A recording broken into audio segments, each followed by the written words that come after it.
aku Insa. Baik, Masya Allah, tabarakallah. Ternyata kalau kita berbicara tentang pengobatan, ada pengobatan yang luar biasa, yakni pengobatan lewat Al-Quran. Al-Quran itu sifaul linnas. Al-Quran itu obat buat manusia. Dan ternyata obat Quran itu karena adanya ketenangan. Sekali lagi, adanya ketenangan. Dan Al-Quran adalah mujizatnya Nabi. Mujizatnya Nabi. Apalagi ada dua ayat terakhir dari surat Toba.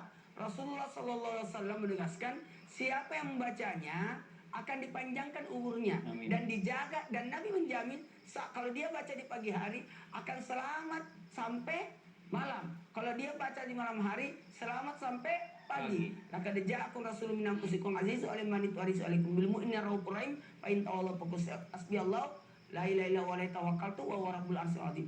Dua ayat terakhir surat Taubah, silakan dicari. Dua ayat surat Taubah ini luar biasa khasiatnya. Bahkan ada satu riwayat dikatakan ada seorang datang kepada seorang syekh.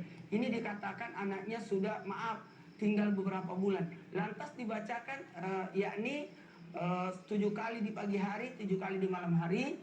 Laqad ja'akum atau dua ayat terakhir surah At-Taubah, maka Masya Allah tabarakallah sembuh total. Masya Allah. Luar biasa kemuliaannya. Dan ada juga keturunan tadi. Apa? Oh iya, kebetulan ada keturunan juga. Ada keturunan, nanti kita mampir ya. Iya, kalau tanjakan jauh lebih berat. Iya.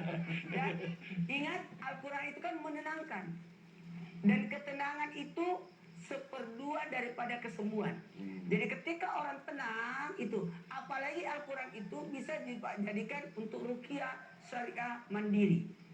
Nah, ketika kita menggunakan Al-Quran, apalagi 10 ayat di surah Al-Baqarah, ayat 1 sampai 5, kemudian ayat kursi dan 1 ayat sebelumnya, dan 3 ayat akhirnya surah Al-Baqarah, berarti total keseluruhan adalah 10 ayat. Itu bisa digunakan untuk meruqyah.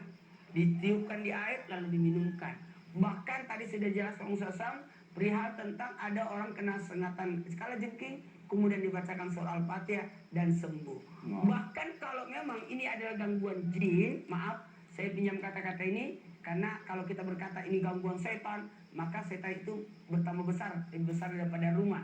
Jadi kita tidak usah berkata ini gara-gara setan. Ini kalau setan itu berasa bangga karena dikatakan dia yang menyebabkan. Jadi lebih bagus gini.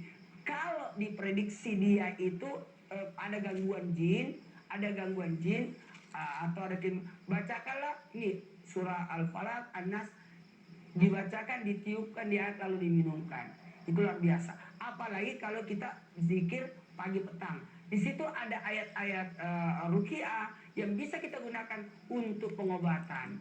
Apalagi kalau kita baca, Masya Allah, surah Al-Kahfi kan 309 tahun setan jin pun tidak berani mengganggunya. Bahkan dalam kitab Tanwirul Qulub disebutkan siapa membaca namanya Ashabul Kahfi, Muksalminan, Tamlian, Martunis, Ninunis, Sununis, Saribunis, Sunuwanis, Paldiak, Katiunis, insya Allah aman dia. Banyak nis-nisnya ya. Karena hidupnya di zaman dulu. Jadi setan itu jangan dikasih panggung ya. Jangan kasih panggung. Nanti viral ya. Nanti viral. Nanti viral. Trending.